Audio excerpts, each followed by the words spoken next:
खुलुमबाय दिनै 18 एप्रिल 2024 बिस्तिबार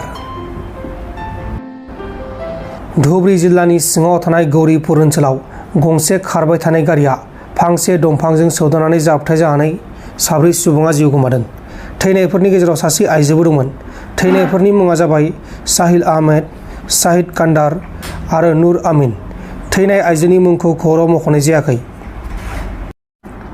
भारतआव थांनाय 2014 मायथाइनिफ्राय बीजेपी सोरखारा सालायनायनि उनावनो भारतआव गोबां मुवा बेसादफोरनि बेसेना बांदों आरो जीएसटी टेक्सफोराबो बांदों। गेस सिलिन्डारनि बेसेना 400 रांनिफ्राय 1050 रां जालांबाय। पेट्रलनि बेसेनाबो 90 रांनिफ्राय 100 रां बारलांबाय। एक्टिवा स्कुटिनि दामाबो 60,000निफ्राय 95,000सिम जालांबाय आरो गोबां मुवा बेसादफोरनि बेसेना बांगासिनो दं होननानै बेरेखा हान्जानिफ्राय रोखायै बुंदों। यूपीएससी सिभिल सार्भिस एग्जामनि फिथाइखौ यूपीएससीआ फोसावबाय। बे आनजादाव आसामनिफ्राय 6 बिजाथिफोरा उथ्रिसारनो हादों। उथ्रिसारनाय आसामनि बिजाथिफोरनि मुङा जाबाय अभिजान हाजरिका 162 रेंकआव उथ्रिसारनो हादों। रिकी लकार प्रधान 230 रेंकआव उथ्रिसारनो हादों। ऋतुराज शर्मा 462 रेंकआव उथ्रिसारनो हादों।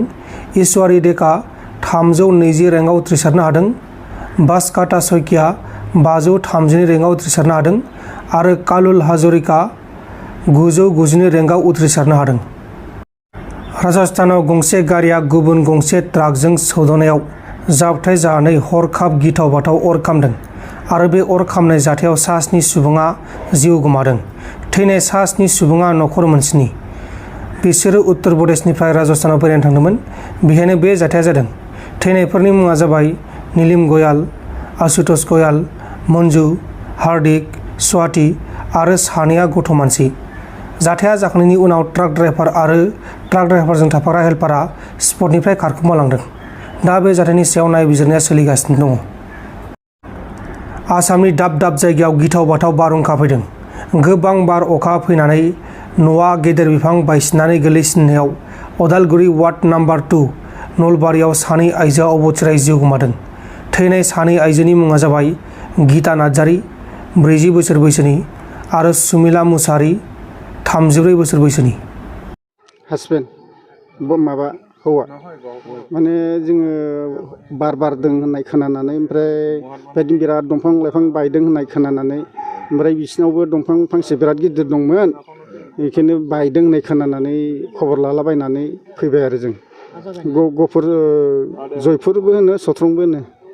बिसोरो ओरैनो आलासि जानो होननानै फैदोंमोन आरो आलासि जानो होननानै फैनानै माने बानलु एसे लाफादोंमोन आरो बिसोरो माने बेबायदिनो बारहुंखाजों आरो दंफां होसिनबायबालाय गोलैनानै बेबायदिनो थैबाय। बिसोरो माने बिस्रानिनो न'खा होनदों। फालांगियावथ' बेबायदि खालामनाया माने ओरैनो थांलाय फैलाय ओरै फरियाल दं नालाय फरियाल थानायखाय थांलाय फैलाय खालामो। मालाबा एसे बेबायदिनो माबाफोर लाबोयो गारि भारा ओंखारदों होननानै लाबोफायो थांलाय फैलाय खालामो आरो। सरकारनिफ्राय खावलायथावनाथ' सरकाराथ' जोंखौ नायगोन जानो नायनायथ' नङा जोंखौ बायदियाव माबा मोनसे होबालाय मोजां। মানে কালি আপোনাৰ 12টা 12:30 যিটো ধুমুহা আহিলে তাৰপিছত দুজন এইবলৈ সোমাই আছিলে আলহী হয় গহপুৰৰ পৰা আহিছিলে। তাৰপিছত বাকী কেইজন নাছিলে বাহিৰত গৈছিলে আৰু ফাংচন চাব। তাৰপিছত এনেকৈ মানে ওচৰত গছ এডাল আছিলে মানে পৰি পেলাই তেওঁলোকৰ মৃত্যু হ'ল। আৰু আপুনি কেতিয়া গম পালে? এতিয়া মানে যেতিয়া ধুমুহাটো এৰি গ'ল তাৰপিছত আধা ঘণ্টা 15 মিনিটমান এনেকৈ মানে যোৱাৰ পিছত চোৱাৰ পিছত দেখা পালোঁ। দেখা পোৱাৰ পিছত সকলোকে জনোৱাৰ পিছত আহিলে সেইখিনি আৰু বস্তুটো ইয়াতে মানে গাঁৱৰ মানুহ আছে যে খবৰ কৰি ধুমুহা বতাহ আহিছে বুলি আমি ধুমুহা বতাহ মাৰিছে বুলি গম পাই মানে খবৰটো ল'লোঁ। খবৰটো লৈ আৰু ইয়াৰ লগত খবৰ লৈ মানে তেনেকুৱা গছ গছনি এনেকুৱা গিৰি কিবা হৈছে বুলি শুনি আমি একেবাৰে ডাইৰেক্ট আহিছোঁ। আৰু এইটো মোৰে মাইকী মানুহ হয়। ঘৰটো আমাৰ গহপুৰ জয়পুৰ মানে ইহঁতে আলহী খাম বুলি আহিছিলে। ইয়াত পৰিয়ালবিলাক আছে। আলহী খাওঁতে মানে অলপ জলকীয়াও আনিছিলে মানে এনে ৰাস্তা খৰচো ওলাব বুলি সিহঁতে লৈ আনিছিলে আৰু এই